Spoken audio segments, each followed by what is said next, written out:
Welcome to Healing the Spirit, a space where we awaken our creativity, deepen our connections, and remember who we are through the lens of astrology, archetypes, and art making. I'm your host, Jonathan Coe.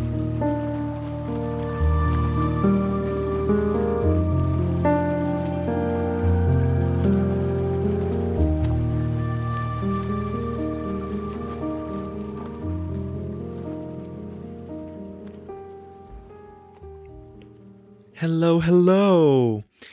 I am really excited to share this gorgeous tapestry of a conversation. It's on the Virgo archetype with the absolutely brilliant Alison Dale. Alison is a pattern alchemist, integrative guide, artist, and writer.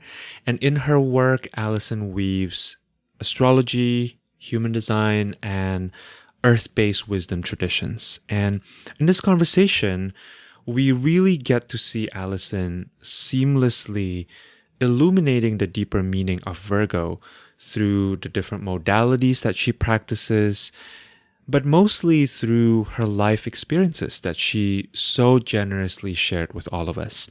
Now, Virgo gets this funny and somewhat unflattering reputation in a lot of astrological circles.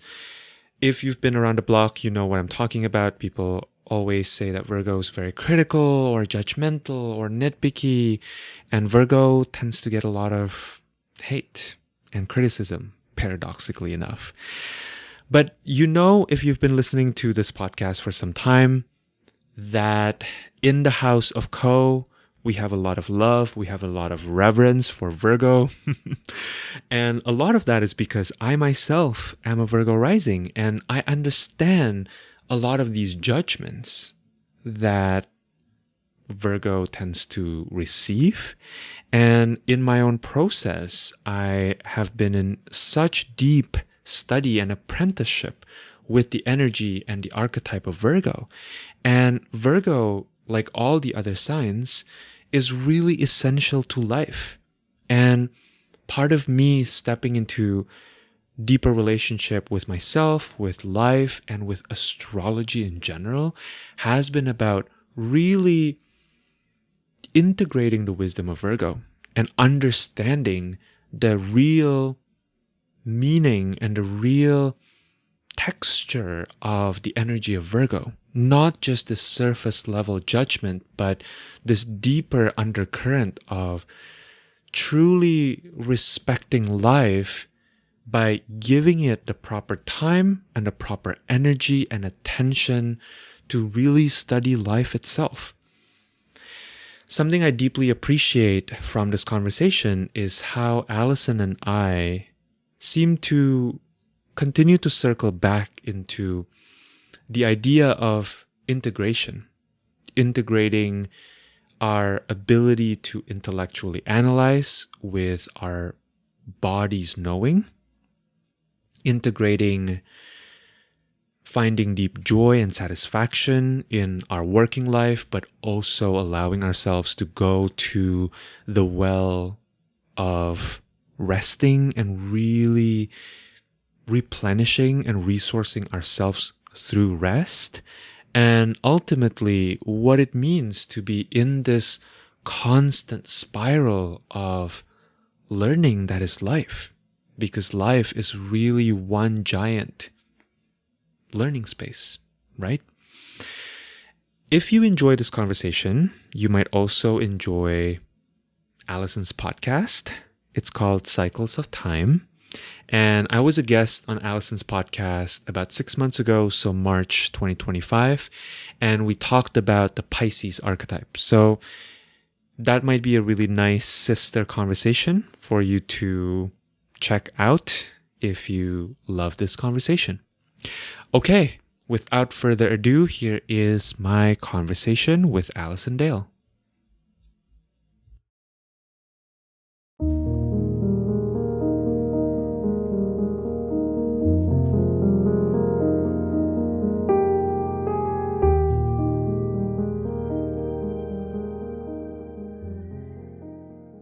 Welcome, Alison. Thank you so much for being here.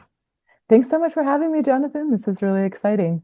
I have been looking forward to the opportunity to get you on the podcast because I was on your podcast a few months ago, Pisces season, Pisces right? season. Yeah. Pisces season. And Hmm. I have to say, it was probably the most fun I ever had in a recorded conversation because you asked such great questions and then you told me you're a projector. And I'm like, of course. It was so beautiful to receive your gifts. And I want to have you over and kind of hear more about your story because I feel like in that conversation, you kind of got me to like peeling back the layers of like some of the stories that I'm like, I haven't even thought about this for years.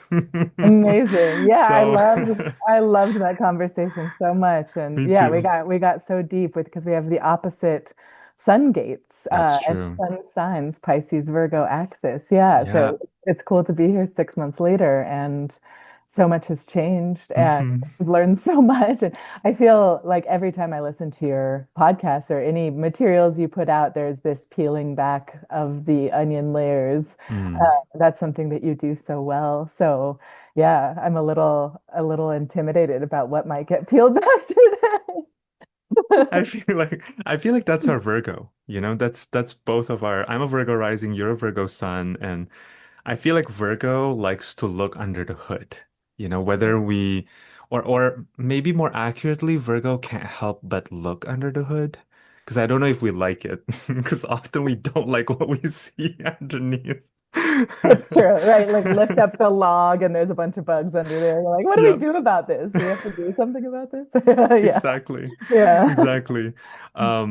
But yeah, today we're here to talk about Virgo through your lens. And before we completely dive in, which I feel like we already kind of did, maybe I'll just have you talk a little bit more about your who you are, who you feel yourself to be, and also your practice. Mhm. Okay, absolutely. Yeah, it's so nebulous, right? I mean, this the self-identification piece. Yeah. I, I, at this moment in particular, I'm going through a lot of midlife transits right now for all the astrologers out there. I'm definitely experiencing. I just finished up my Pluto square and my Neptune square, and Mm, now I have Saturn square or Pluto square my Saturn, and I won't get too into the weeds, but I have this kind of like deep chironic plutonic and lunar activation happening in my chart right now, which is it's kind of these slow moving planets that are affecting a lot of my personal planets as like there's a lot of changes in the outer planets and the transpersonal planets right now, and they're all kind of hitting my chart in a certain way that's leading me to dive, really go under the hood, as you say, under that log, and kind of get off just sitting on the log and peel it back and look mm, underneath and kind of see where a lot of my why is coming from. mm, I've been a practitioner in astrology for about 10 years or so, and just deepening into that art. And I've, for the past, I'd say 6 years, been working with human design as well and the gene keys. I'm also a breathwork facilitator and kind of somatic embodiment practitioner. And I like to weave kind of these different pathways of looking upwards, kind of channeling information from the cosmos and also from the earth and the body, which I believe is part of the earth, and kind mm, of using or not using, but kind of finding that gratitude of the body as a channel between the earth's wisdom and kind of the cycles there and then the cosmic wisdoms. And I find that if I go too far in one direction, like too deep into any one of the divination practices like astrology or human design, I can get my analytical Virgo mind can get really kind of spun out, I guess. I can open up so many tabs that it becomes not helpful anymore. And yeah. it's interesting because I've been getting better at noticing when that is Mm, and when I need to kind of switch into the other mode or integrate the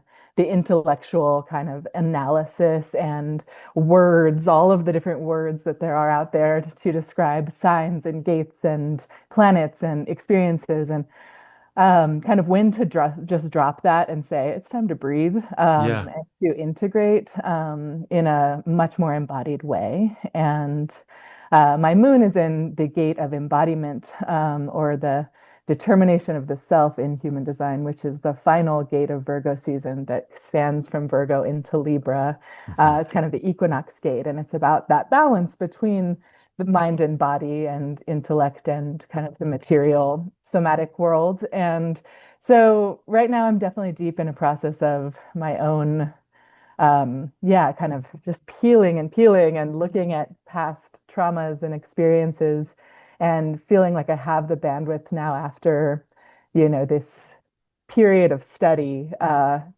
have the tools in my belt to be able to look at my own experiences in a much deeper way and a much more Mm. honest way. Mhm. And I've been writing a lot. I've been doing a lot of memoir about a couple near-death experiences I had, about some natural disasters that I lived through, some, yeah, just some big things that I never really was willing to look at as I just was kind of doing the Virgo thing of like, just put your head down and work and, like one foot in front of the other and show up in service. And now it's like, yeah, I'm in this period of Mercury was just retrograding through my first house and Jupiter's in my 12th house for this whole year. And so I have there's a little bit more of the behind the scenes, and kind of review of self that's Mm. coming through for me right now.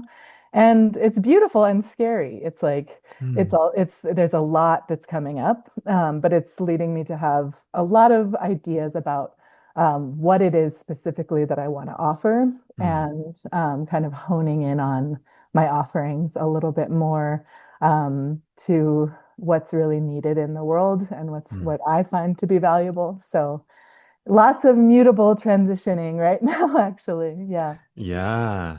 I have a couple questions for you. The first one is, did you feel like it was easier for you actually to learn and practice modalities like astrology, like human design, from or through the lens of working with other people? And then do you also feel like that part of this peeling for you is happening because you are resourced for it? Like it's like you've learned enough. That's kind of what I'm hearing. Does that feel accurate for you?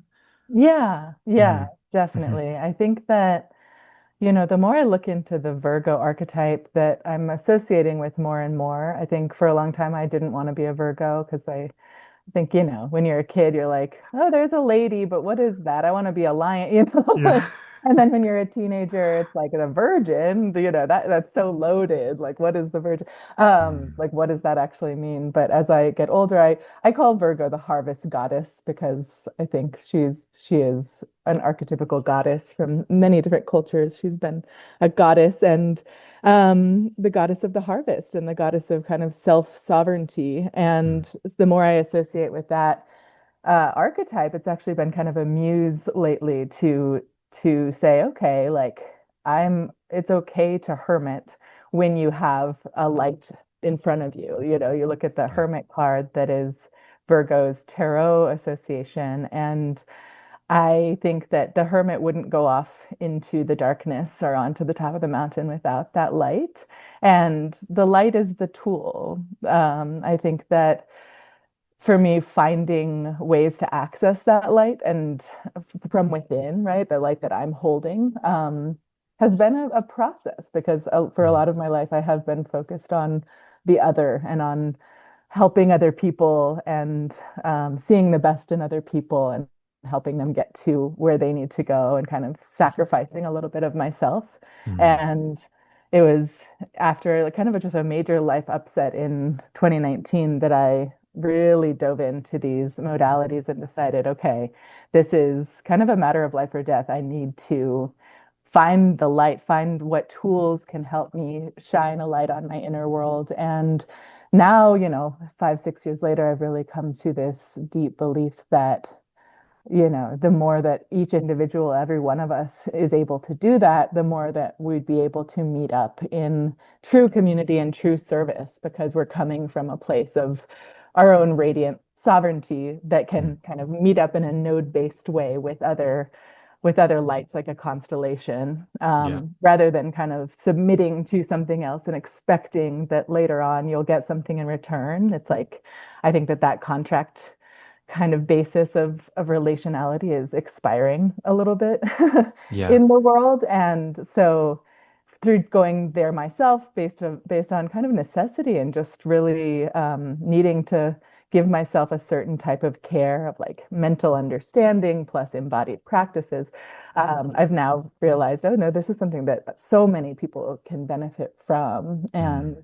And you're, yes, definitely to answer your first question, like by working with other people, by doing readings and breathwork sessions and connecting with other people in their emotive and their, self-understanding ways.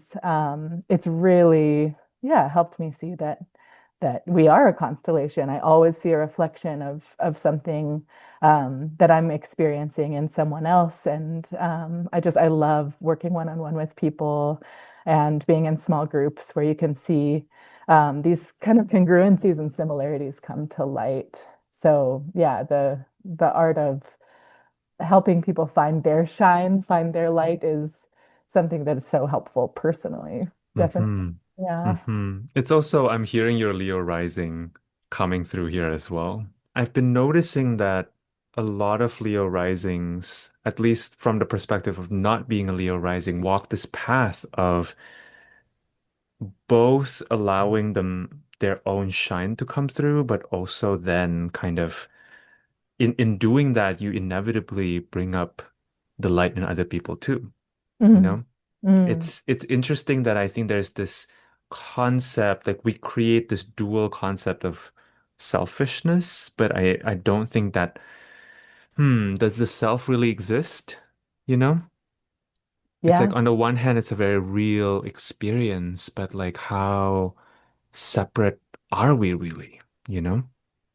Yeah, absolutely. Absolutely. I remember going camping several years ago and being out on a new moon night and looking up at the constellations and feeling like having this really deep conversation around the campfire with some friends about how, like during the age of Pisces, we had like this singular focus on Jesus or Buddha. There was like a lot of worship of a singular being. And as we reach the Right. end of the age of Pisces, it's hard to say exactly when that is, but we are reaching the end of it and entering the age of Aquarius at some point in the future.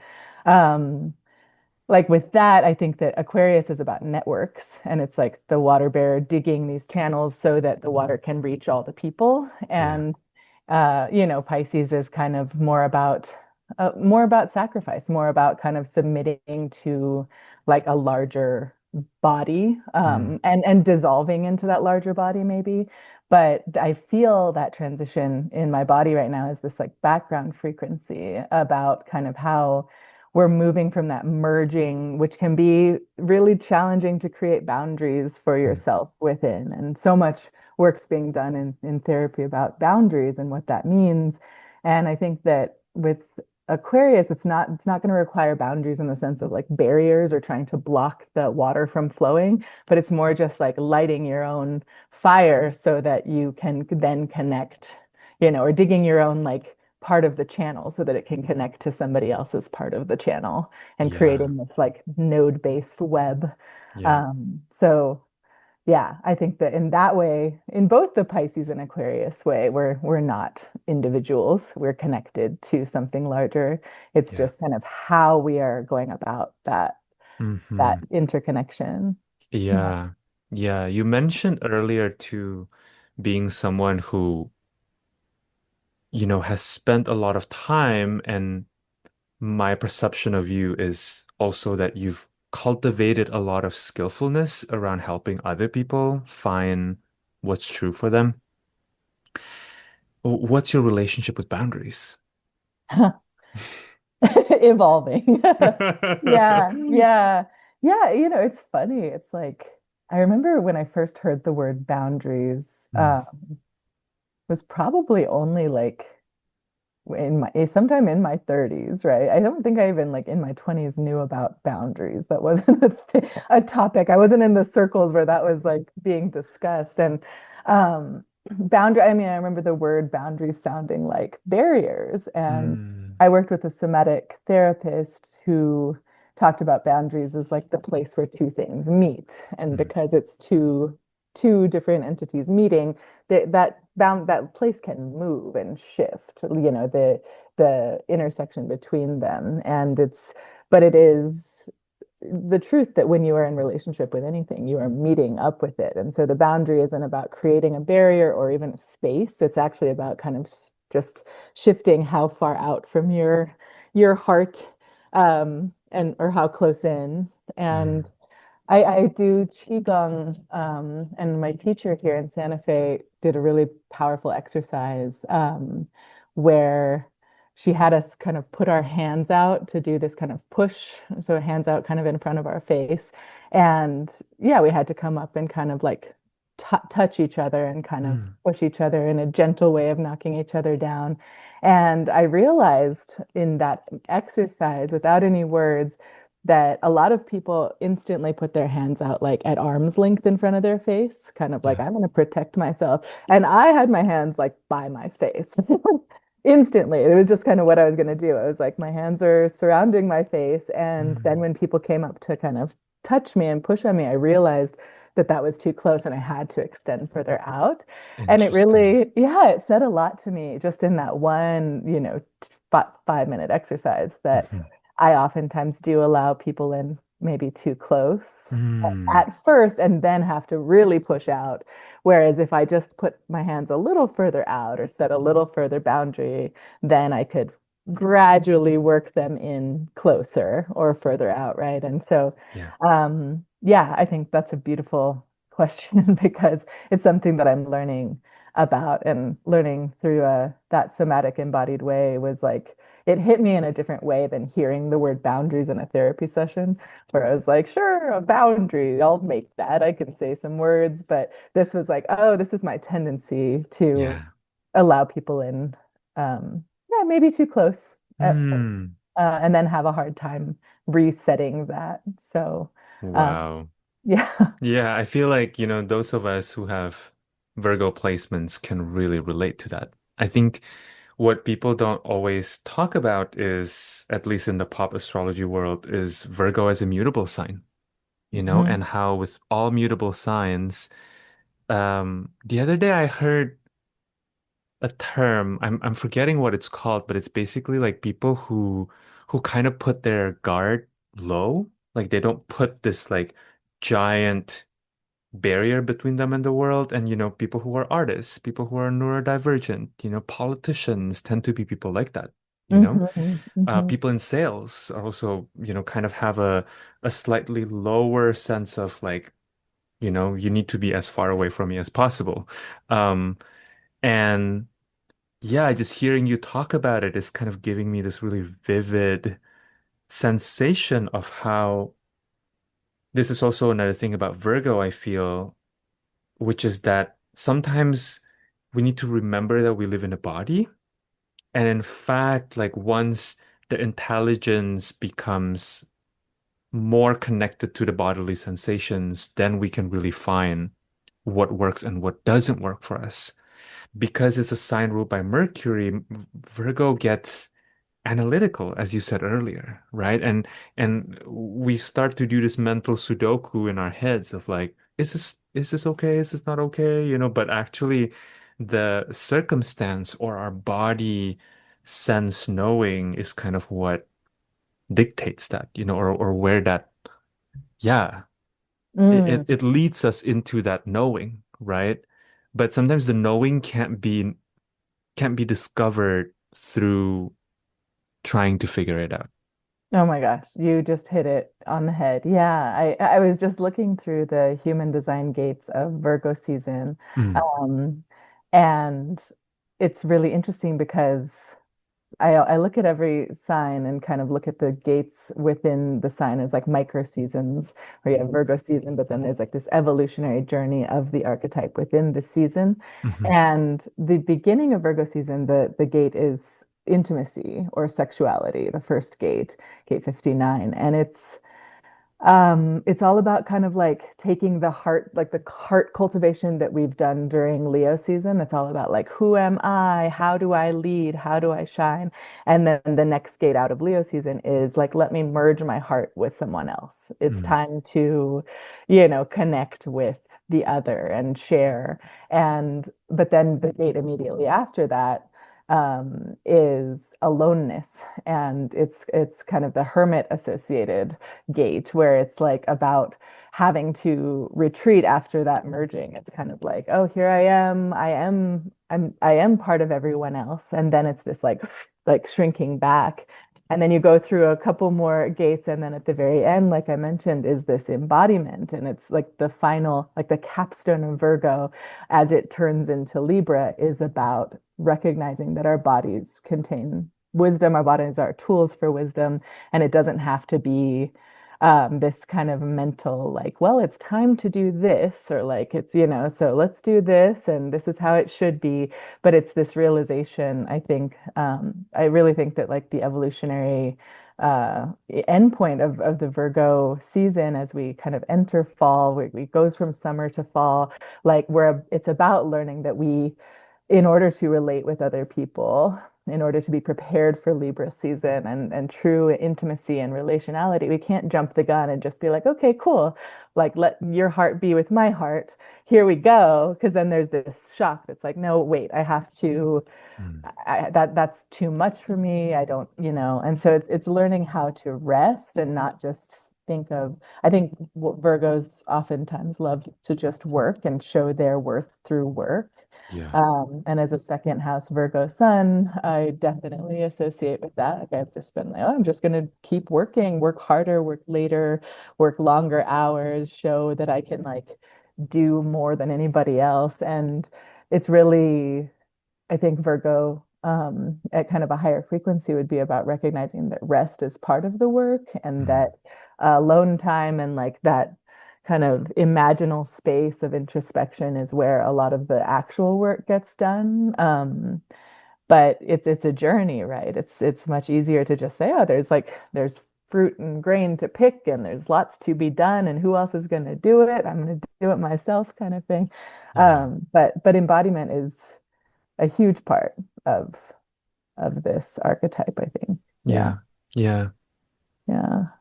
I'm curious to hear more maybe about your own personal practice in weaving the more kind of divinatory but also analytical modality and the embodiment modality. Like what does that look like for you? And I'm also bringing in here you being a projector, right? Like because Mhm. I think that is um especially when it comes to working, seems to me like projectors really need to find their own unique way to work.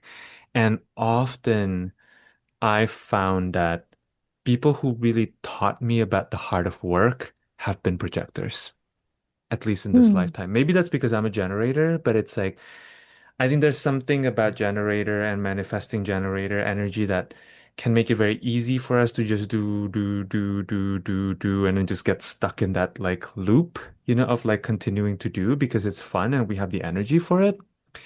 But really getting to like the heart of what matters and what's important, I found that a lot of projectors kind of needed to go through that process. And especially with the orientation towards success, like it's not just success can be defined in so many different ways, right? But there is, I think, kind of a natural inclination towards meeting success, however that looks like for you as a projector. But yeah, I feel like that question kind of grew from the time I said it.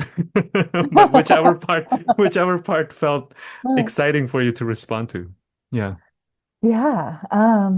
Yeah, well, I have a company called Somatics, Mhm.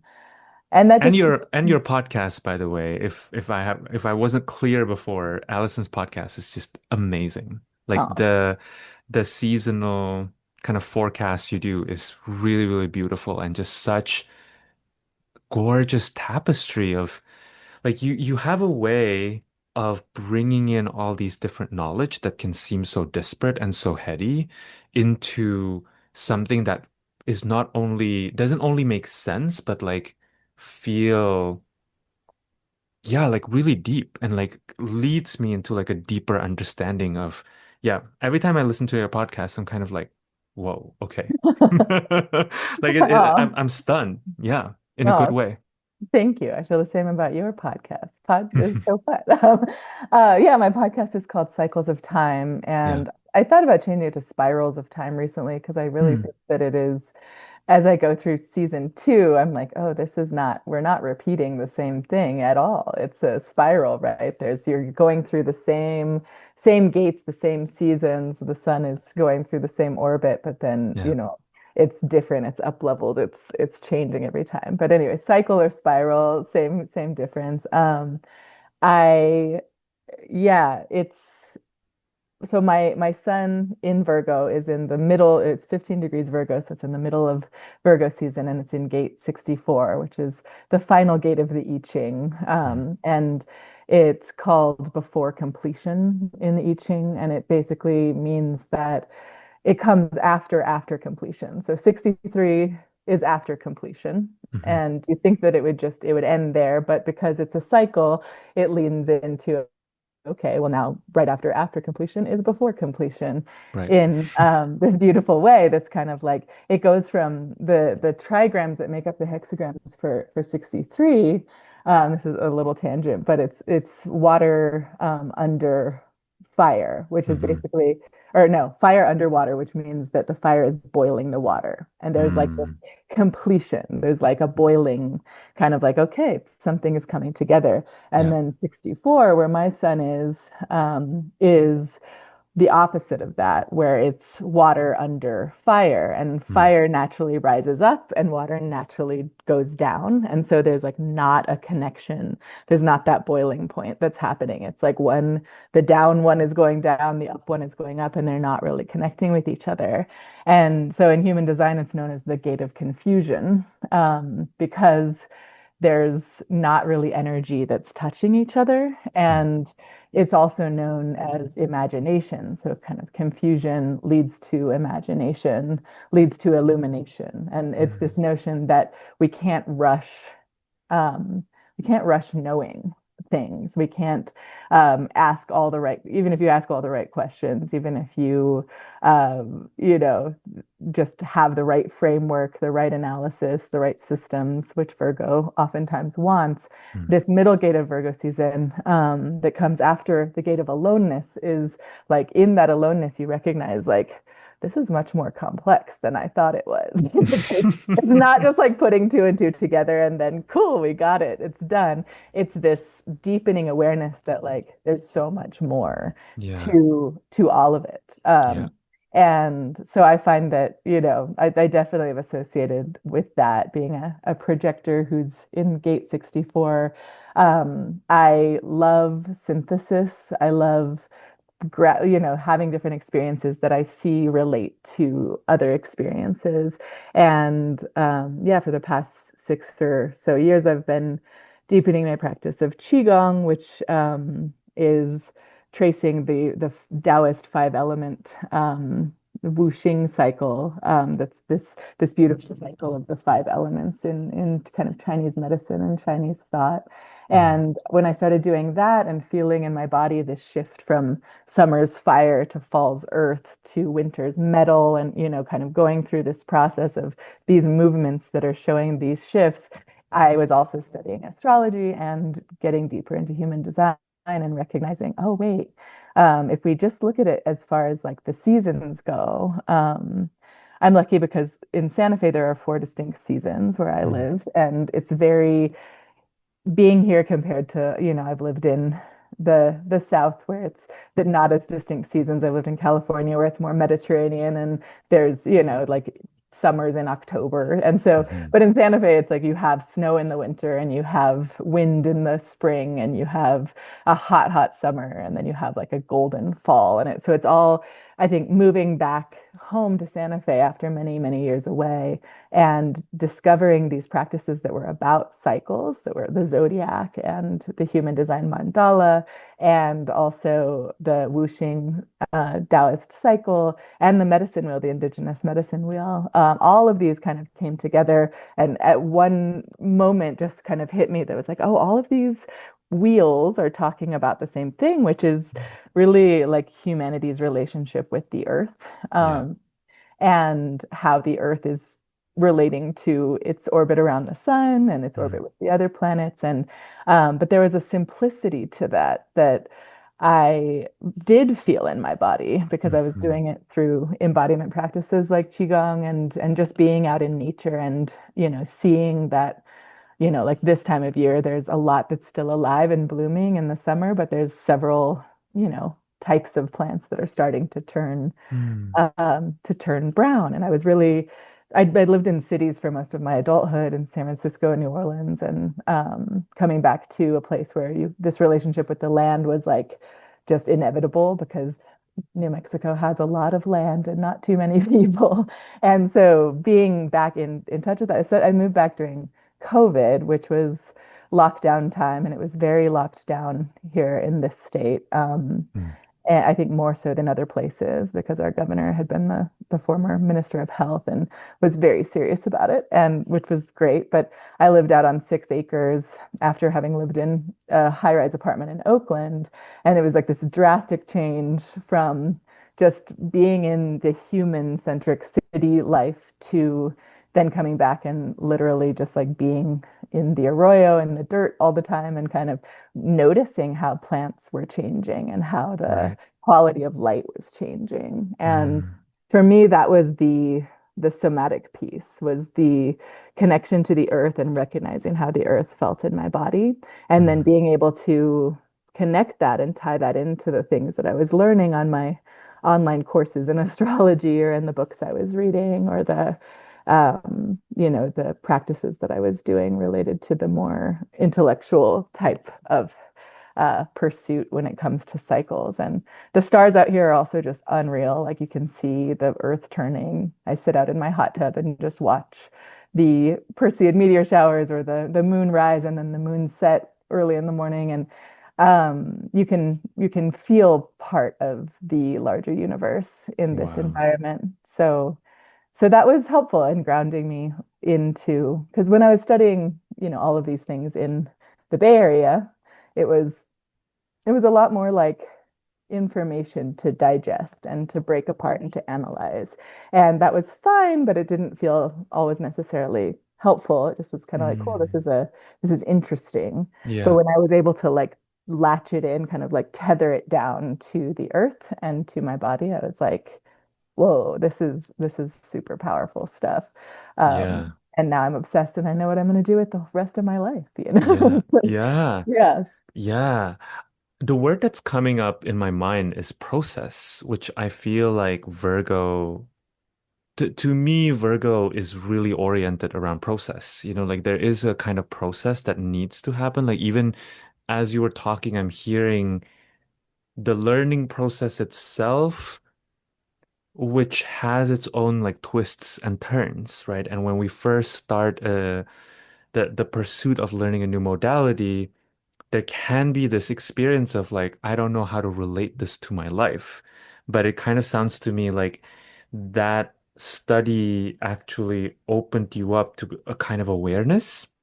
And then when the time comes for you to move into this place that's less densely populated, it's almost like then the senses kind of awaken, but the mind and the study that you were doing were preparing a kind of energetic pathway, so to speak, that allows that knowing to then be contextualized, right? Because yeah, I guess it made me wonder, what would it have been like if you had moved back to Santa Fe without having studied astrology or human design?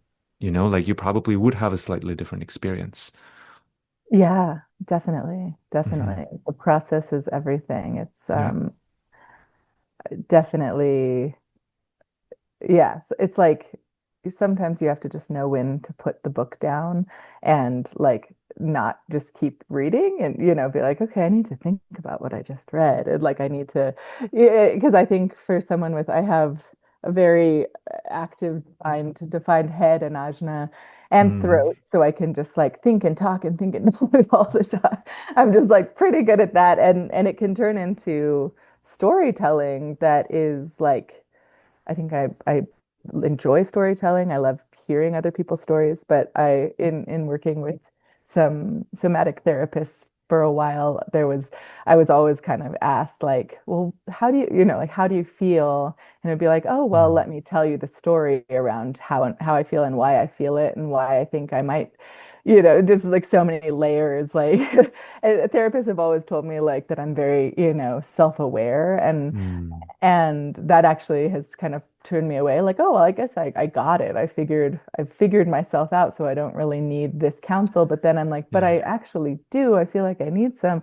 And the counsel, my last,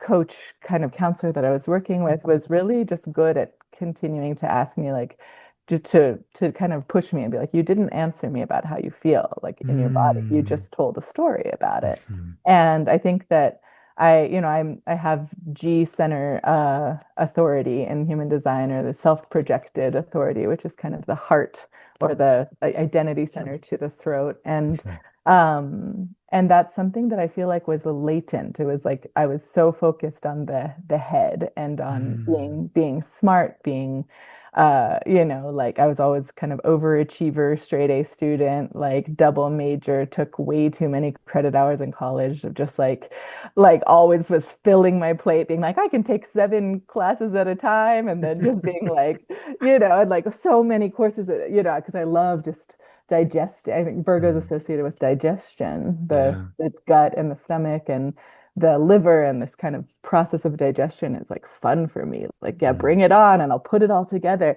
But then it's like, to what? Like, to what end? And I think that that connection with the earth and connection with my body, which really came about when I was pregnant in with my daughter in 2018. I feel like I had to be in my body because my body was growing new organs and growing a human.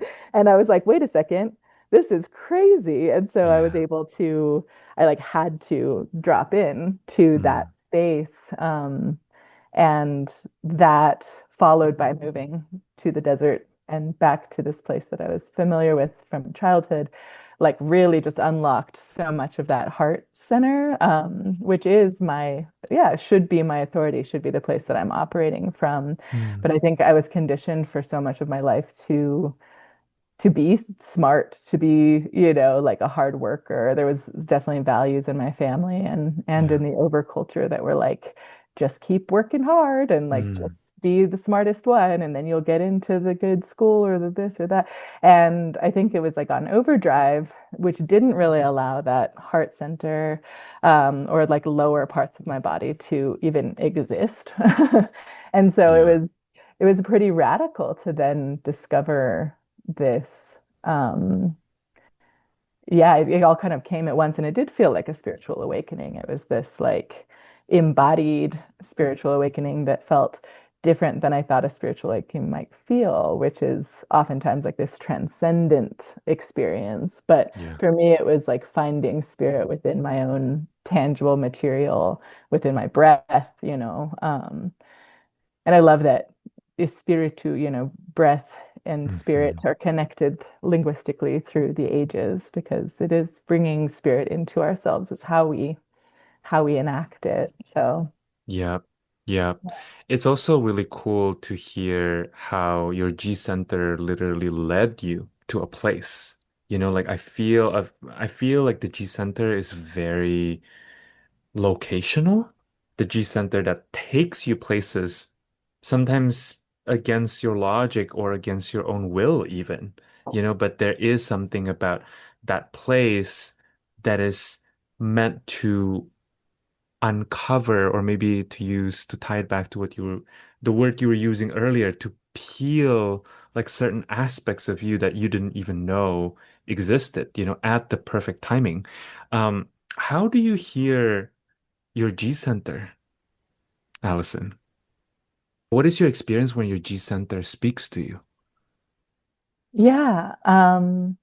It's interesting. When a friend of mine introduced me to human design in 2018 or so, we went to brunch and she like brought out this body graph piece of paper. And I do a lot of collage. You can probably see in the background with some of my art, and it has these like bodies, kind of head explosions with like dragonflies and then new bodies. And I've done this kind of art for a very long time. And so when I saw the body graph, my friend Katie brought it out. I was like, she's like, this reminds me of some of your art. Have you ever heard of human design? And I was like, cool. I like bodies. I like I just have always been attracted to like anatomy books and cutting up old anatomy textbooks and putting them Mm, with different natural elements. And so the body graph looked really familiar, and it just kind of struck me right away. And I think the first thing I ever learned about in my human design when I got pulled a chart was that I was self-projected projector.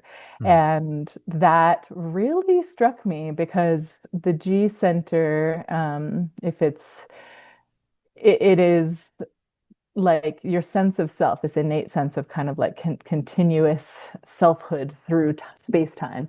mhm, And oftentimes it can't know itself without it's connected to the throat. And so the throat is this way of putting information out into the world, hearing it, and then feeling the sensation in my heart space that's like, that mm, is, oh yeah, that's true.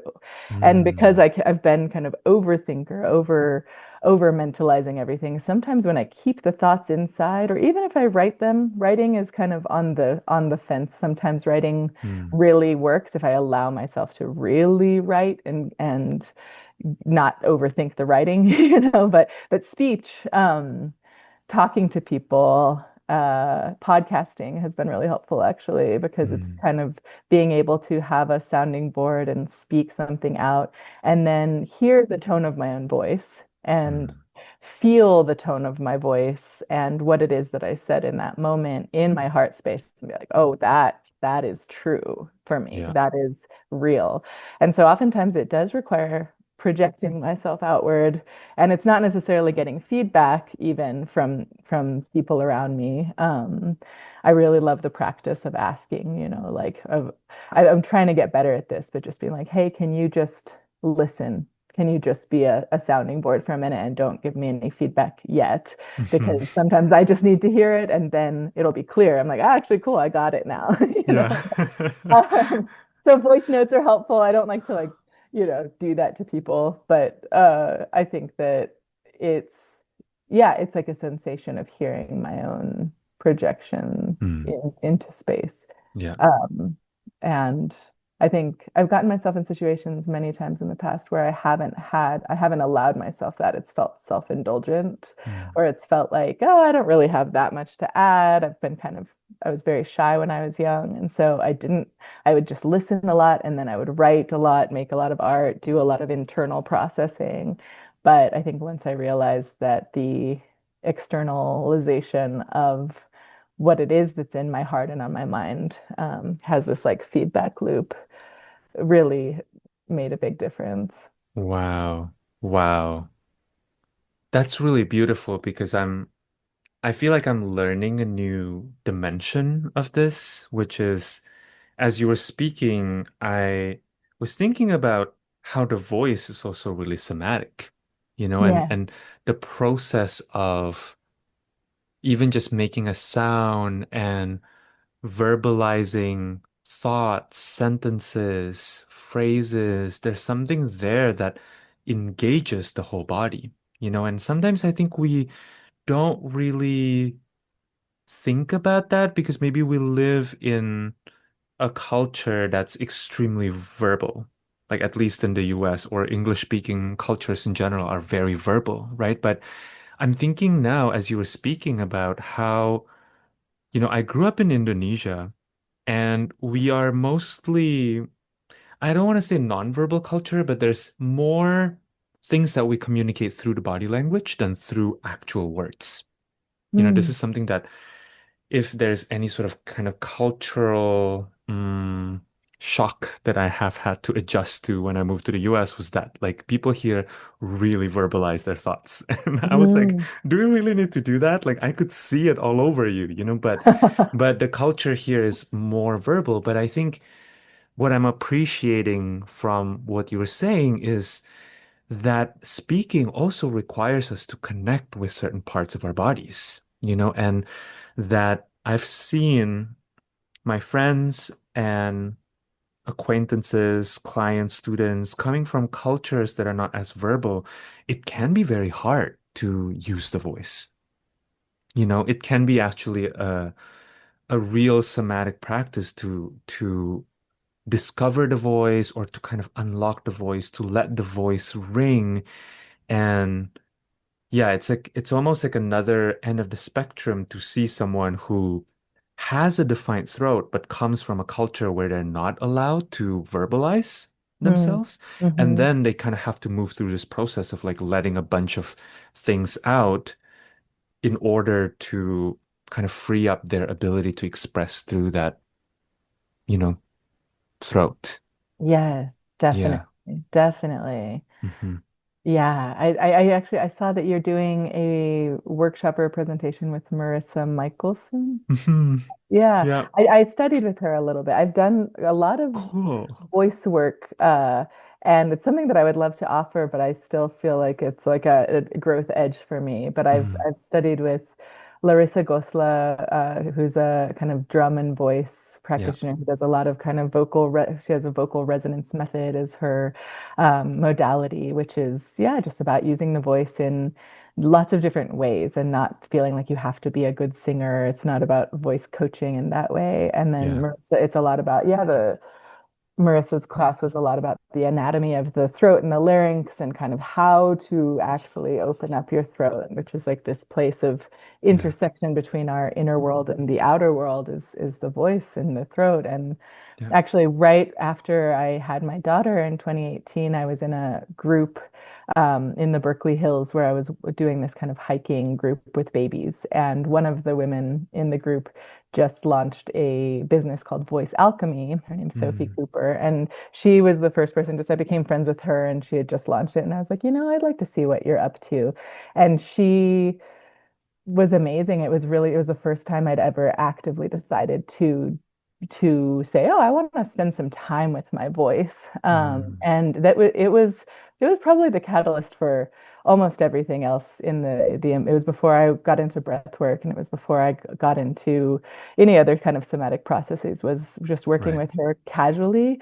But I went through a divorce during that time. I had a small baby. I was, leaving the work that I'd done for a long time, and I was going through just a pretty major Pluto square moment, like transformative shift in Mm. my life. And I was able to sing through the trauma at that Mm. point. And so when I look back right now, as I'm looking back through certain experiences where that were very, capital T traumatic, like a house fire that I almost died in, and these kinds of things. I never processed those. I never spoke about them except in a very like neat and tidy storyline Mhm. of like, oh, this is what happened, and then I fell out of a window, and then you Mm. know what I mean, like this kind of thing. Yeah. It was like I made it superficial, and Mm. I was able to kind of distance myself from it through storytelling. Yeah. But because I was going through this kind of serendipitously going through this voice work training with this friend during the time of another kind of major upheaval in my life, I sang through the pain and Wow. vocal. I remember just like sing crying. I would Ooh. start crying while she was doing a vocal training, kind of a call and response, and Mm. I was sitting like cross-legged across from her in a room and just would start to cry and she would just encourage me to keep singing while the tears came. And I've never felt anything more cathartic to just be Wow. able to vocalize and wail and scream. And I think in lots of traditions around the world, there is a mourning is very vocal. When you're Hmm. going through grief, there is uh screaming and wailing and release. And in our culture here in America, we don't have anything like that.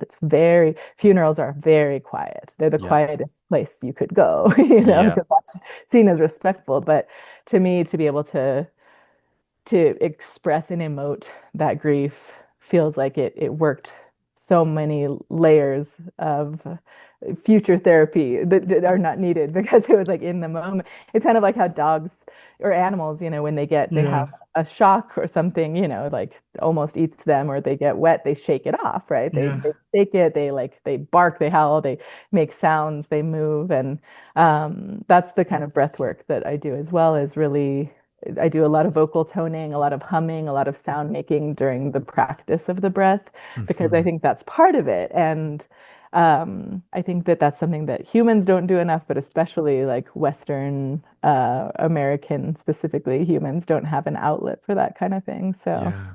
Yeah, yeah, definitely. yeah, Um, wow. That was just incredible to I feel like even just hearing you talk about it felt like such a profound experience. Like I could feel how meaningful that was to be able to move emotions through that voice, through that voice work that you did. Yeah. yeah, yeah. I was 37. I mean, Yeah. yeah, it was like it took that many years of my life to going through just very contained, and Yeah. Yeah. um, and I think that so many of us do. Yeah. And it's so I feel very grateful that there was a moment of just kind of release that has led to cultivating more and more of those moments. And Exactly. yeah, Yeah. yeah. I want to read you some of the passages. I feel it kind of knocking on our doors here from this is from Austin Coppock's 36 Faces, which speaks to the deacons, and your Virgo sun is in the second deacon of Virgo, right? Hmm. Yeah. Hmm. And it says the hammer and the anvil. The first phase of Virgo pictured an initiation into the truth of the created world, laying bare the potentialities of the prima materia.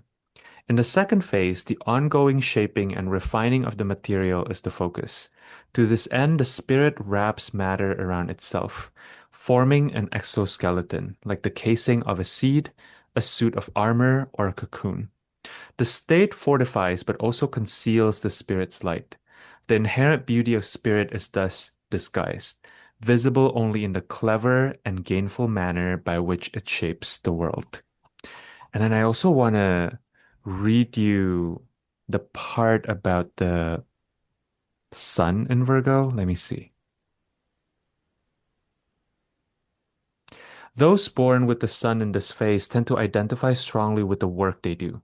Their labor and its product are important to them, and so it is critical that they find a type of labor which is satisfying to them, else they risk a deep alienation.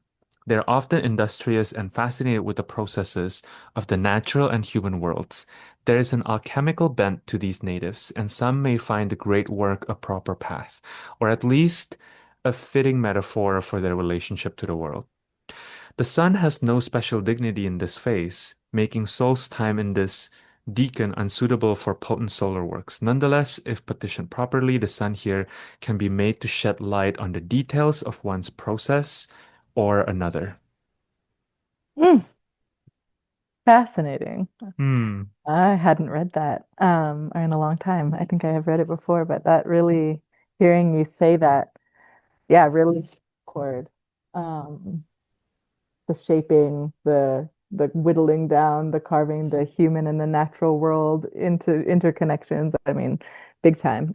Yeah, it's kind of Um, wild, actually. yeah, like whoa. And I mean, as a Leo rising, the sun is my chart ruler, and I Mhm. am kind of I do have an obsession with the sun, especially, deepening into human design and knowing that the sun is such a potent force in as far as the human design system is concerned. It's like Right. 70% of the influence in your life. And so I've been focusing a lot on sun, the sun placements. And when I do interviews on my podcast, like yours in Pisces season, it's looking at the sun Mhm. very specifically. And so it's interesting that the sun, it doesn't have natural dignity in that place. I'm curious about that.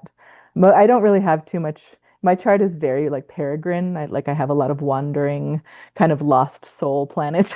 They're not in fall, they're not in detriment, they're not exalted, they're not, it's like I think Mercury's exalted and at home, and then Hmm. Jupiter is at home in Sagittarius. But other than that, everything's kind of like a little bit lost, which fits in with my confusion, imagination kind of stuff, where it's like, all right, just kind of like seeing, meeting up with the wanderers and seeing like what they have to offer. And but yeah, that is yeah, the sun in Virgo is the second deacon. It's really does speak to me. I mean, I have always associated a lot with my work, and I'm trying Mm. to like associate less of my value with my work, Mm. and just like, there's so much of that, just like you are not your work, and Yeah. you are, and so I think that that's something that I'm trying to like really integrate, but also knowing that my chart does have this very distinct emphasis on the second house is naturally ruled by Taurus, and it's the house of values and kind of Mm. the Venusian house about like what we value. And um, and so having work and values and kind of how it is that I'm shaping the world, it is very important to me, and I do put a Yeah. lot of thought into it. Sometimes too much, where I want to throw spaghetti at the roof a little bit more and see what sticks, rather than there's this tendency for sure within Virgo to get overly perfectionistic, and it has to be Mm. perfect before releasing something. And Yeah. so I'm working against that in some ways, like really wanting to just take an idea and run with it a little bit faster, rather than, letting it be whittled down so much that it kind of turns to nothing, or it's you know what I mean? Like I I can do. definitely whittle and whittle, and I've started to recognize like the excitement that comes up when I'm in that beginner's mind state of Mm. knowing that this is something that wants to be added to my tool belt or added to my work, and being like, oh yeah, this I could totally do an online course about this, or I really want to host a circle surrounding this. And then I can be like, ooh, but this, and I'll like add too much to the pot, and then it'll Mm. get a little bit too convoluted, I think, because I'm like, but there's more and there's more. And so it's for me, the lesson right now that I'm learning is really just like how to know when to, yeah, put the book down, close it Mm. up, and say it's time to now produce. And I think that the cycles of intake and output are something that this cycles of time journey that I've been doing through living, doing a weekly forecast every week, about the energies that are coming through. It's helped me kind of really tap into the current moment and the present moment a lot more, and be like, this is what's alive right now. Mm. And I think that within every season and within every cycle, there is like a balance of input and output. Yeah. There's there's the intimacy, and then there's the aloneness, or there's the Mm. kind of like influence. In Leo season, you have influence and then retreat and then leadership, and all of the gates in human design, as you trace them around the wheel, have this kind of ebb and flow. I've started to Mm. notice there's like an inward and an outward, and an Yeah. input and output, and it's like sound waves. It's like everything that moves naturally has that ebb and flow. And so I think in my own life, it's really just learning how to work by tapping into that and not overexert and then get collapse from exhaustion. It's like it's more, yeah, it's finding that flow. Yeah. But yeah, yeah. Yeah.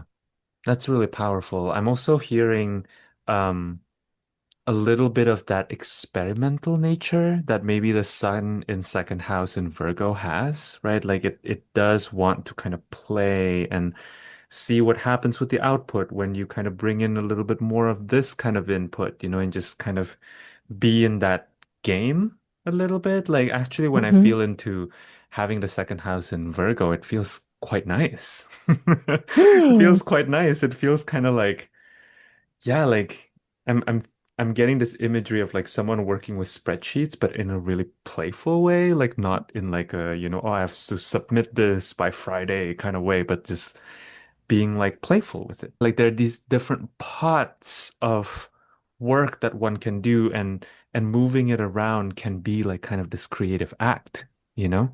And that's kind of the vibe I was getting when you were talking about, different gatherings and different offerings, like yeah, being willing to kind of play with material possession or resourcing as like this clay like substance.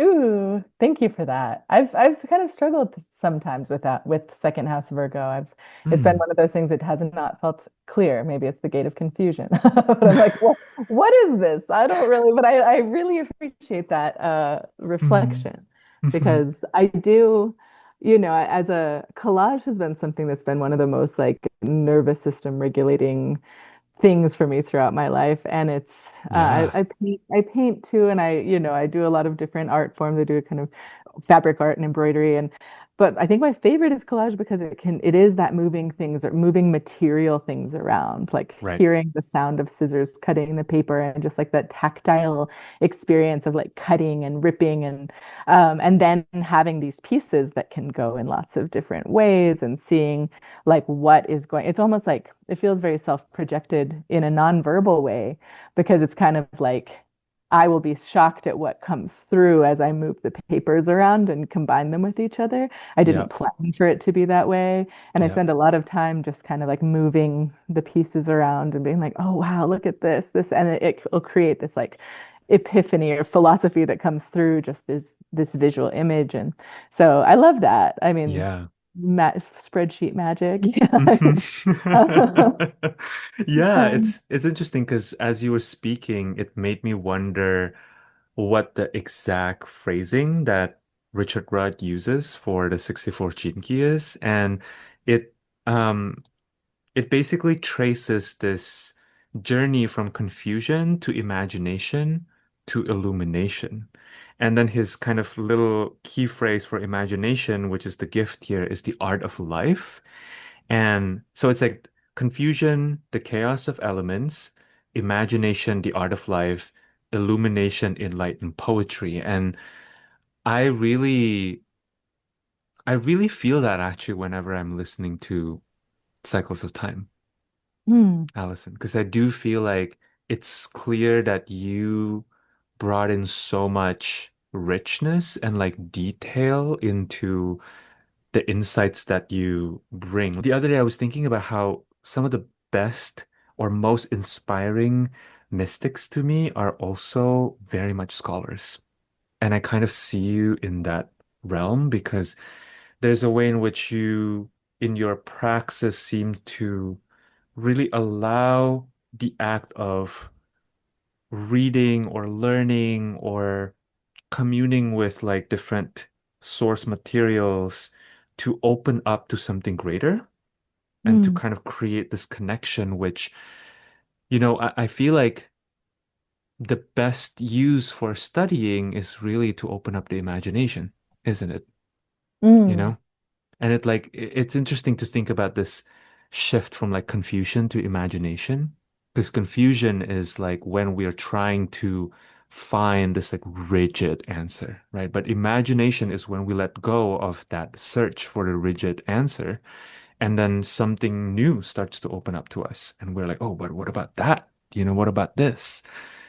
Mhm. Yeah, yeah, absolutely. I mean, I'm stoked on imagination. I love that word. I love that concept. I love everything about it. But I hate confusion. I'm like, and the fact that the main title is confusion in the human design realm. That's why maybe I even got into Gene Keys in the first place and looking at Mm. more words because I was like, I don't want this word for my son. I don't want confusion. That does not feel like it's going to serve me. And then I found, illumination.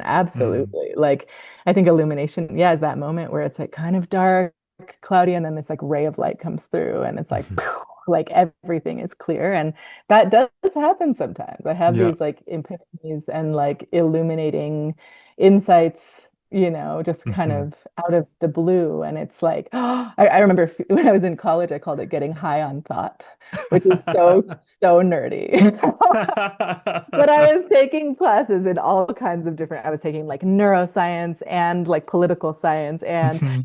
like all of these different, like, and art and like just so many different. things my freshman year, Hmm. and I remember like at one moment they all converged, like all the tendrils of these different liberal arts modalities, or like history, different kinds of things all came together, and it was like my head just blew up and was like, oh my God, this is incredible. It's all connected. Yeah. And I felt very high, like, whoa, this is so cool. I hope we all go through that in college at one point. That early 18, 19-year-old time. I think we all do. But it's continued through my life where these Yeah. illuminating intersections will create a simplicity of like the essence. I think I was Hmm. listening to your podcast with Cody for cancer season, and she was talking about finding the essence Mm. beneath all of these systems, and I really related to that Yeah. too. Yeah. But you can't really quest for the essence. Hmm. And I loved actually the part of the Austin Coppock's Sun description about alchemy being a path, the great Yeah. work.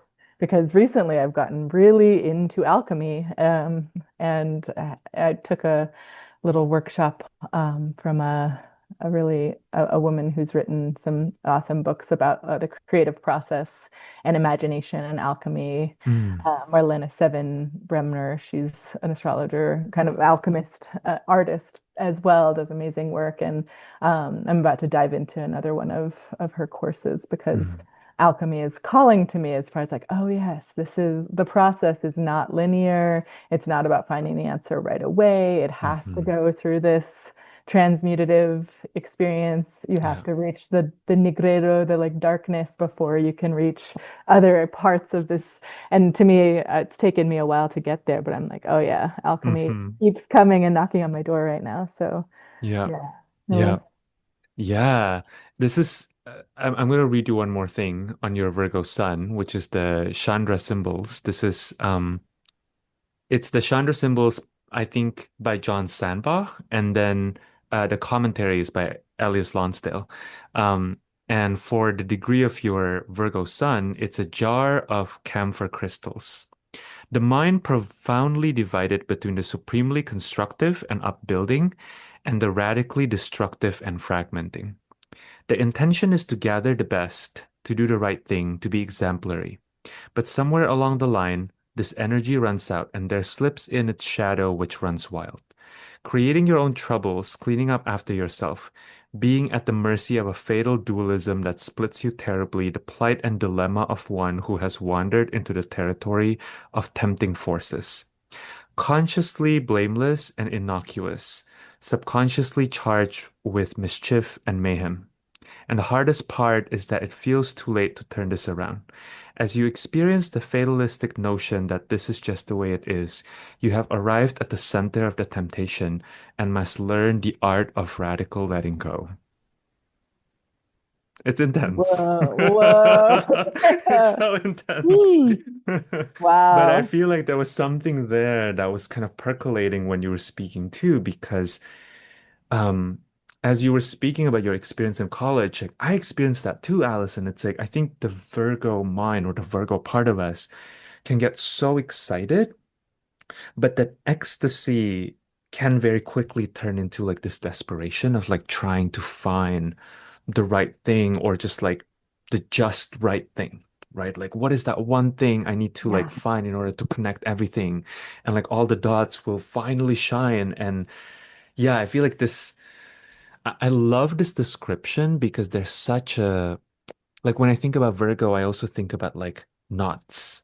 Like there was this practice. I don't remember. Oh, I do know where it's coming from. It's from the Marina Abramovich method, Mm, where she recommends finding threads and then creating these knots, excuse me, and then like untying the knots one by one and then mm, retying it and doing that as kind of a meditative practice. A lot mm, of the Abramovich method is really about like being with the futility of life. mm. Because the profound meaningfulness of life really comes from like the daily mundane in a way. Um, yeah, what are your thoughts about that? It's really funny. So last weekend I went fly fishing for the first Mm, time. My partner is like a fly fishing guide and has done it. He's very into fly fishing, and I had never fly fished. And it was really beautiful being out on the river and kind of like just experiencing a river in a new way.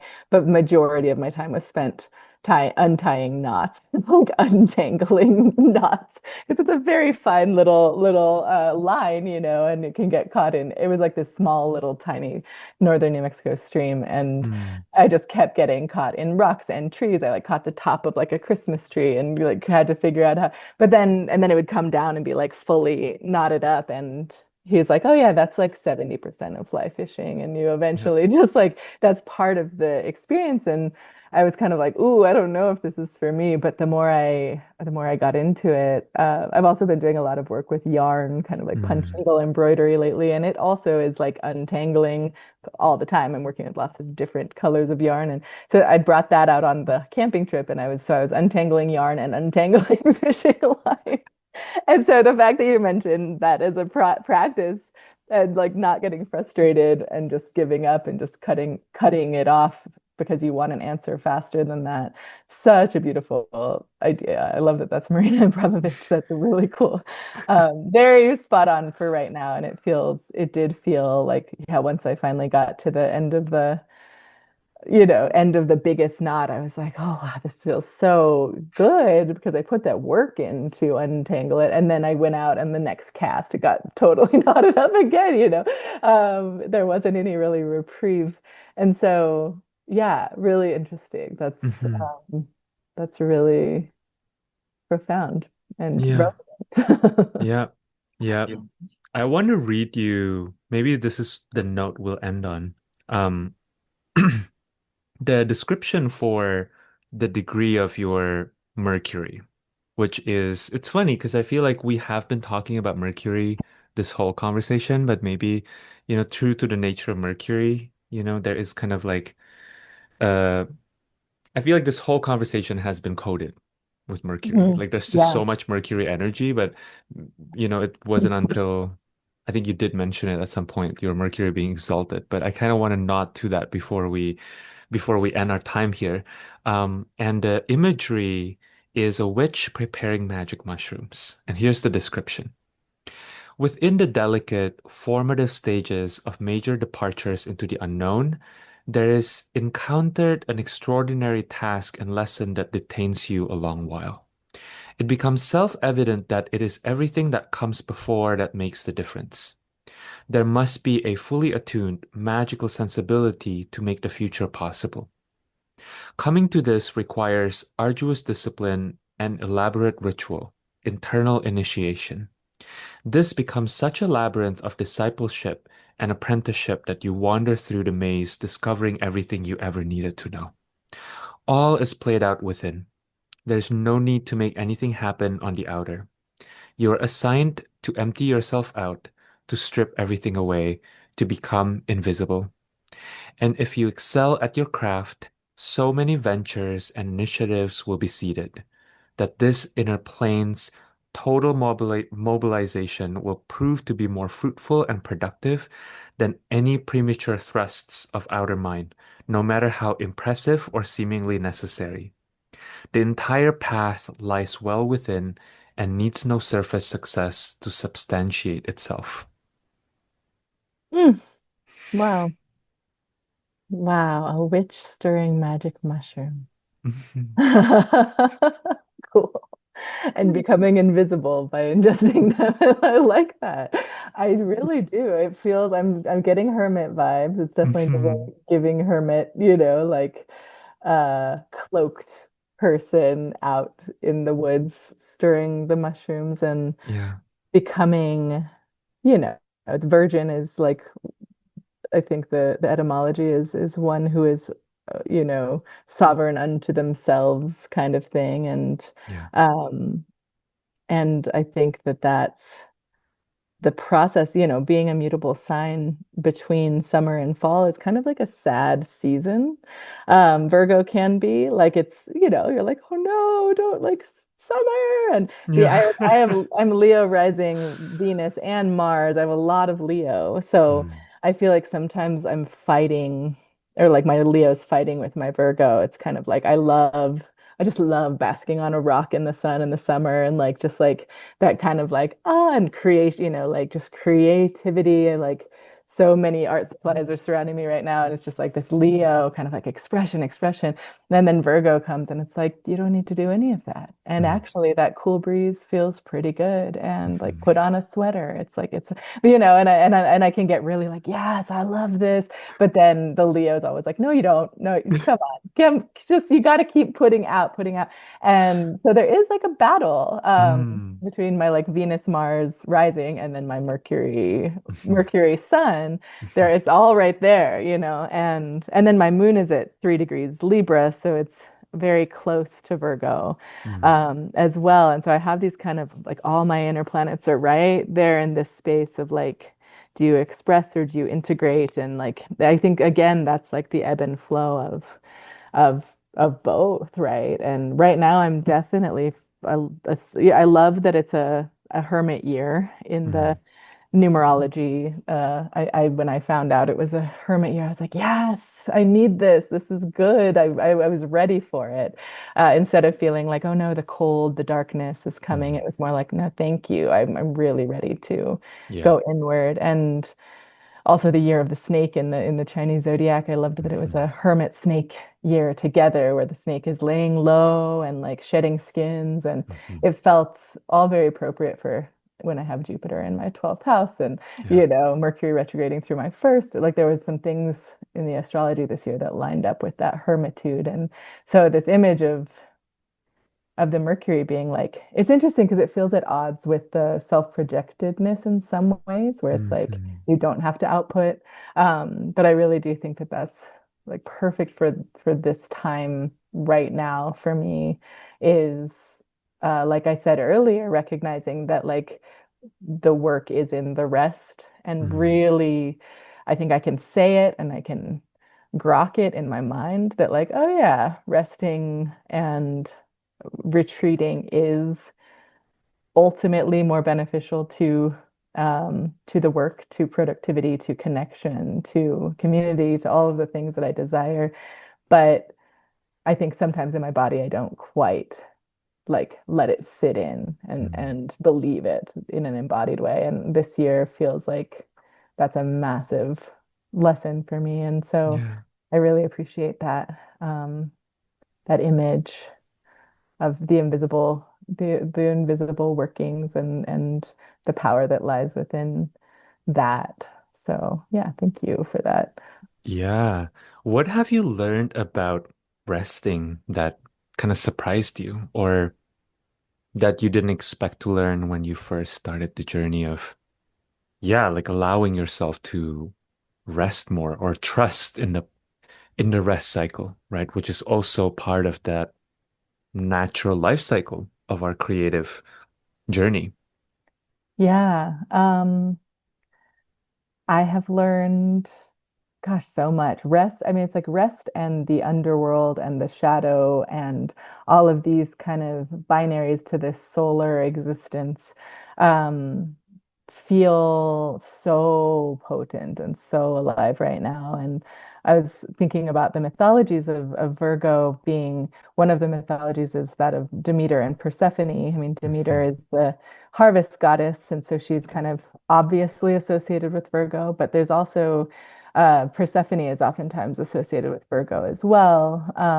And Persephone was smelling the narcissus flower, which I see as like related to Leo, right? And like narcissism, or just like, she was there like smelling this narcissus flower in the summer, and mm, then she gets abducted by Hades and, goes down to the Plutonic underworld for yeah. half of the year and it is responsible. That act of going to the underworld is the thing that creates the seasons.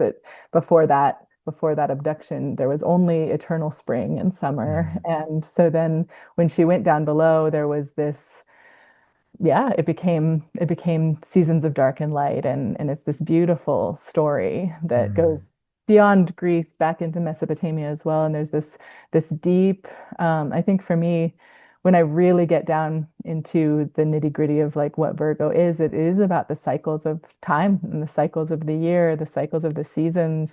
And Mm, when I really did some meditations on that and then connected it with the fact that I'm doing this cycles of time podcast and exploration in this embodied way of tapping into the dark and the light, it really felt like one of those illumination moments of like, oh yeah, cool. But the shadow part, the darkness is like I have for a lot of my life maintained this sunny disposition. I mm, smile a lot. I like have always kind of looked on the bright side, and I think that sometimes that abduction to the underworld or resting, what resting does is it brings up space to feel. And yeah. when you're constantly in work mode or productivity mode, the feelings can easily, you can push them down, you can push them aside, you can just like rename them or, and so rest can be painful, I Mm, think, for a lot of people who yeah. are used to being busy, Yeah. and it can feel very underworldly, like, whoa, that's something I thought I'd worked through, and now here it is again. As I just lay here on my bed, it's coming to the surface. And so I think that the power of kind of like retrograde periods in all the planetary movements. Like if we didn't have the retrograde period, we wouldn't have time to reflect and reconsider and revise and renew. And so the rest cycle, the fact that that it's the natural way of the earth, the sun, our bodies, we all need periods of digestion and introspection. And Mm, so I think what I've learned is that that is not always easy, and mm, that it's medicine because you're allowing digestion to happen and not just continuing to feed yourself more and more and more, you gotta do the other part too. Yeah. Yeah. Yeah, I relate to that very Mm. much. Yeah. I think resting has been a very bitter medicine, which I didn't expect. Like learning to rest really confronted me with the depth of ancestral grief and also the extent to which I've run a show, which is my life, out of conditioning, you know? And it's like, I think when you rest or you slow down, all of that really comes to the surface. And even sometimes I also, in my experimentation with rest, got to this point where I realized I started like putting a lot of dogma on resting for myself. Mhm. Like, oh, this is the right way to rest, or this is how much you need to rest because blah, blah, blah. And recognizing at some point that that also is like a mental story. And then you can just, but I think once you get to that point, you can just be chill about it because at that point it's probably pretty integrated, you know? And you Yeah. can just be like, okay, I can notice that my body needs more rest now, so tomorrow we're gonna have more rest. Maybe this is also like filtered through my sacral being body, right? Where I can not be so militant about resting, you know? And um yeah, I really like that you brought the Persephone myth because that to me also brings up this idea of like balance or duality or like the alchemy between, you know, the spring, summer, and then the fall, winter. Yeah, I really liked that as well because I think when I had initially read about the background history of Virgo and what goddess she was associated with, there's many, many. It's hard to pinpoint Yeah. exactly what. But I had read Astrea, which is the star goddess. She was one of the primordiae, kind of an initial gods that lived on Earth with humans during the Golden Age. Mm, And then she was actually the last god to leave Earth for the stars. And then she became the constellation Virgo in yeah. one story. And that feels very, I kind of associated with that for a while, which was like, oh yeah, there's this justice. She became Dyke in later in Roman history, I believe, and or was associated with that. And so there's a justice orientedness of like the world has gotten too corrupt. Mm, I'm going to stay here as long as I can, but oh nope, now it's like it's gotten too bad, and I'm piecing out to Mount Olympus or to the sky because like you humans have like fucked it up too much. Sorry, I don't know if I Mm. can say that, but uh, Yes, you can.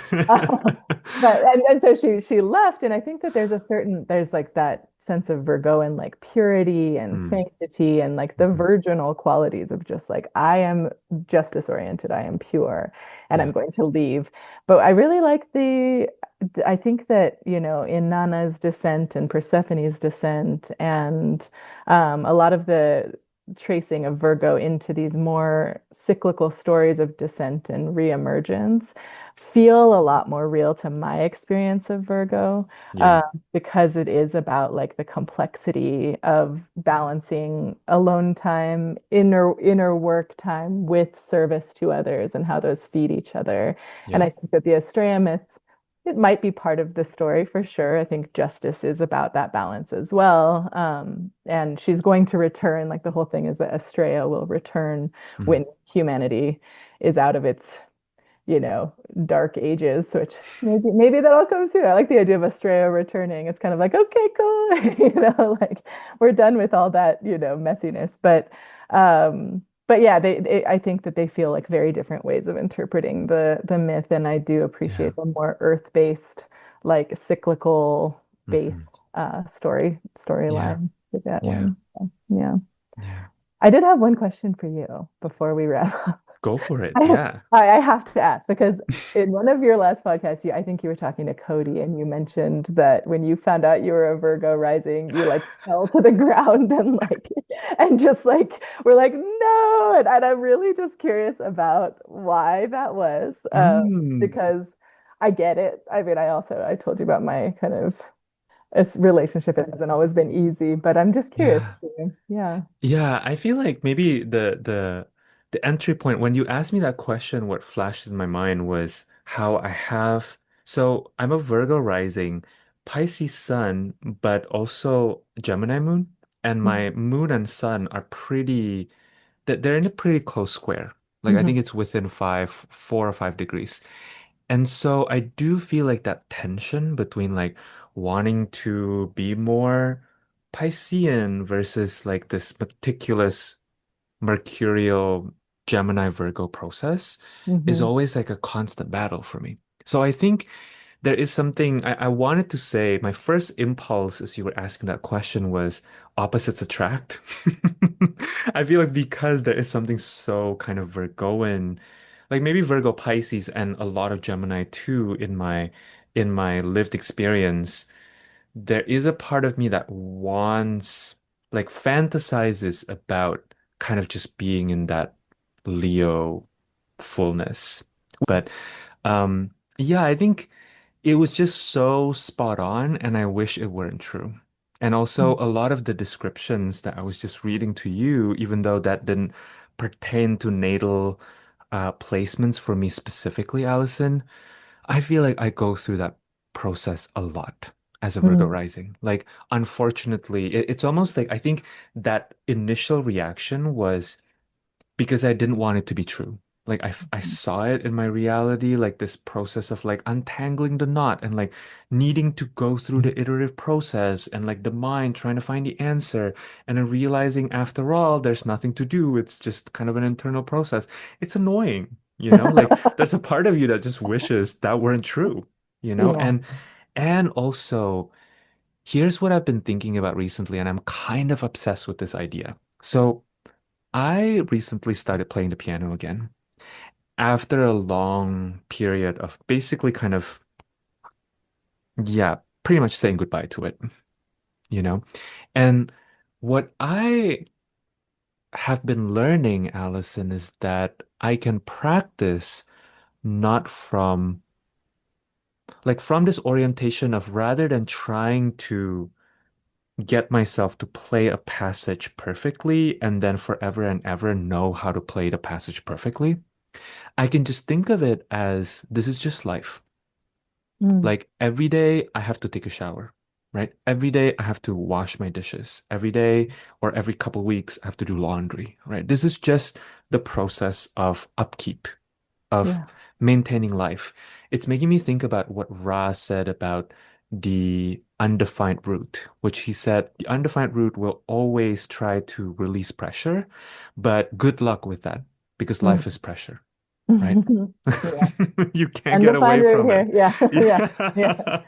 Yeah. So yeah, I feel like this process of like trying to like for me it's like undefined root, but a lot of activation. And I also have all the three gates in my head are activated. So there's also this pressure, not only pressure to do, but pressure to figure it out.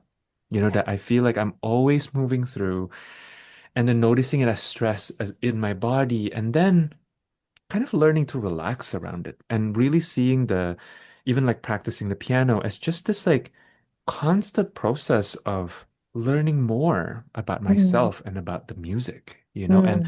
and when I see it as that, right, even if I'm preparing for a performance or if I'm preparing for a recording, I'm really just learning more about Mm. myself, right? And kind of, to bring it back to your practice and collage, right? I feel like performance art can also kind of be like a collage, like some of my favorite pianists, one of the things I love to do, like I have a really specific example, which is Glenn Gould. At the start of his career, his first record was playing the Goldberg Variations, and then the last record he created and um released was also the Goldberg Variations. And you can compare the two recordings. Here's this very young pianist, right, playing with a lot of bravado and eccentricities. And then over time, that process has changed. Mm. Maybe one can say mature, but I even want to move away from the almost like hierarchical implication that the word mature can have, because it's just change, right? Like Yeah. it's making me think of that Octavia Butler quote that I know I've like said a million times, about like how all that you touch, you change, all that you change changes you, the only lasting truth is change. God is change, right? Yeah. So like this idea of like reality is just always changing and releasing the responsibility that you somehow have to fix it. Ah, what a beautiful. Yeah, no, I love that quote. I have it on my wall. I just like post it all the time. It's just Yes. so So good. Virgo too. Yeah, it is. It's just the process, like you were talking about. Yeah. Yeah. Yeah, with Yeah. all those defined centers in your head, I process an act, kind of meditation that I like to do Mm, is because I'm also very defined head. mm. Is I think that sometimes we think that like if we have a thought, we're going to send it up into the world and then it's going to come right back down into our head. And Yes. that's not how it works. I was looking at like toroidal structures, like the magnetosphere of the Earth, and like all of these planets, how they travel kind of in this toroid, going from the center core out, it's kind of spilling out like a fountain and then coming around the gravitational body and coming back up through the bottom. And Mhm. that also happens with like heart resonance. And I've done a lot of Mm, work with kind of the magnetosphere of the heart, this kind of mm. like similar kind of toroidal shape that happens around our energy bodies, which is what some people might consider the aura. But when I started thinking about that in conjunction with human design and how like we have these pressure centers of the head, like the way to release pressure isn't to actually like put out the question and then get the answer right back down to the head, because then it creates this like beep, beep, beep, beep, beep, kind of little like like battle zone of just like back and forth. But like Yeah. what I've started doing is like letting a question come out of my head, or letting a Mm, curiosity or a doubt or whatever it is, and then letting that kind of fall down the sides of my body, like kind of like it's a fountain coming out of my head, and then absorb into the earth, and then I'll reabsorb it back through my feet and all the way back up through my body so that it can kind of get mm. influenced by all these other deeper parts of like body wisdom before it reaches my head again. And I think Wow. that like it's been my go-to, just a visualization, being a very visual person. I think that it's really helped me to just like look at this kind of heart resonant magnetosphere around the body, and it allows these like doubts and questions and anxieties that are associated with Virgo to kind of spill out and then just like be like, oh, that might take a while for that to fall down or to come back up through my gut or through my heart. Yeah. But how they're touched by those by the worlds around us, by the earth, by our own bodies is like so much better than being like, I need an answer right now. Like, Hmm. you know. Yeah. So Anyway, I just thought I'd share that with you because three centers defined in the head is, yeah, It's a a lot. lot.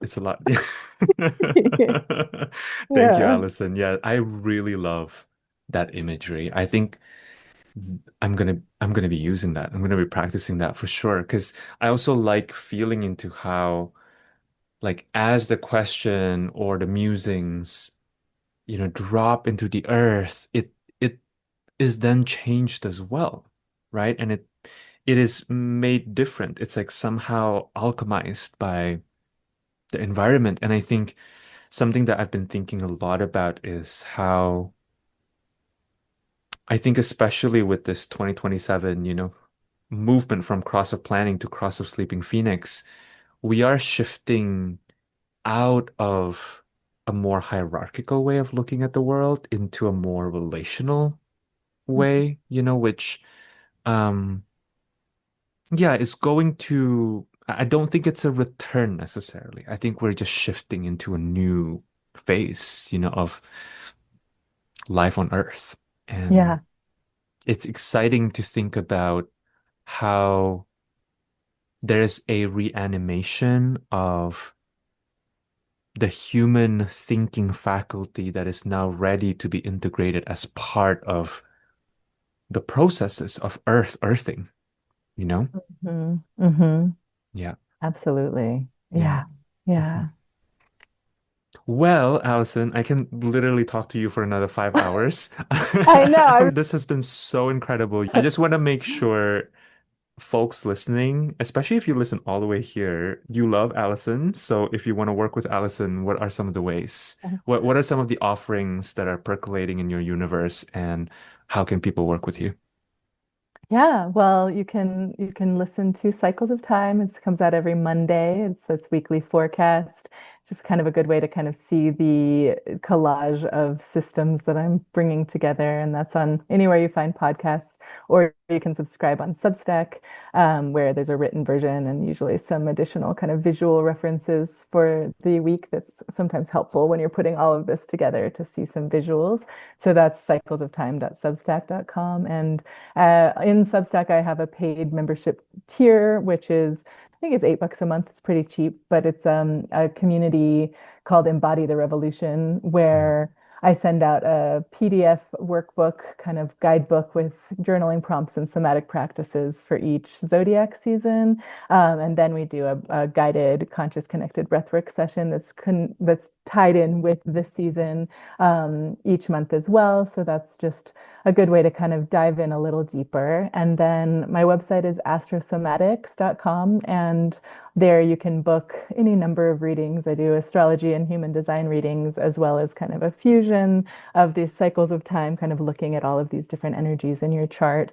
And I also do occasional live breathwork sessions here in Santa Fe. We'll be starting to offer more in-person stuff, but I mm, also do private kind of breathwork sessions that guide you through some elements of your chart in an embodied way. So lots of different offerings out there, and yeah, I'm looking forward to releasing some online courses about the kind of cosmic body and the way that the cosmos and our organs of our body relate to each other sometime in the fall. So yeah, yeah. I'm sure that will be so exciting and informative and just such juicy offerings for people to kind of sink into, because I feel like so much of what you do is just extremely rich.